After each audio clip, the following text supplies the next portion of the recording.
Range IGP Shri Sarvashreshth Tripathi IPS గారు, అలాగే మన గుంటూరు ఎస్పీ శ్రీ వకుల్ జిందాల్ ఐపీఎస్ గారు, వీరు మన డిస్ట్రిక్ట్ని డ్రగ్స్ ఫ్రీ, గంజాయి లేని జిల్లాగా చేయాలని ఒక కృతనిశ్చయంతో, స్ట్రాంగ్ డిటర్మినేషన్తో జిల్లా అంతా కూడా స్పెషల్ డ్రైవ్ నిర్వహించడం జరుగుతుంది.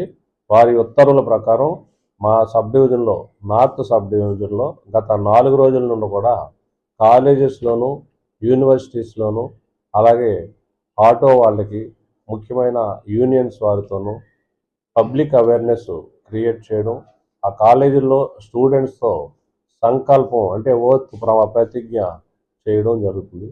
అదేవిధంగా మైక్ సెట్స్లో వీరేంద్ర తాడేపల్లి శ్రీ గారు ఒక వినూత్నంగా ఒక మైక్ రికార్డ్ చేయించి దాన్ని ఆటోలో తిప్పుతున్నారు.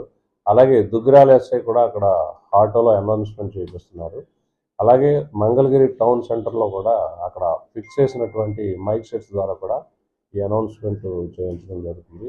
కాబట్టి ప్రజలందరూ మాకు సహకరించి ఎక్కడ గంజాయి అమ్ముతున్నా, ఎక్కడ గంజాయి సేవిస్తున్నా సరే, ఎవరు గంజాయిని కలిగి ఉన్నా సరే వారి యొక్క సమాచారాన్ని మా నెంబర్లకు కానీ లేదా 1972 ఈగిల్ నెంబర్కి కానీ తెలియజేసినట్లయితే వారి మీద కఠినమైన చర్యలు తీసుకుందాం. అలాగే మన జిల్లాని గంజాయి లేని జిల్లాగా తీర్చిదిద్దుతాం. అలాగే మన యువతని ఇటువంటి గాంజాయి వంటి చెడు అలవాట్లకు లోను కాకుండా వాళ్ళని దూరంగా పెట్టడానికి మనందరం కూడా కృషి చేద్దామని మీ అందరూ కూడా సహకరించాలని కోరుకుంటున్నాం. Thank you.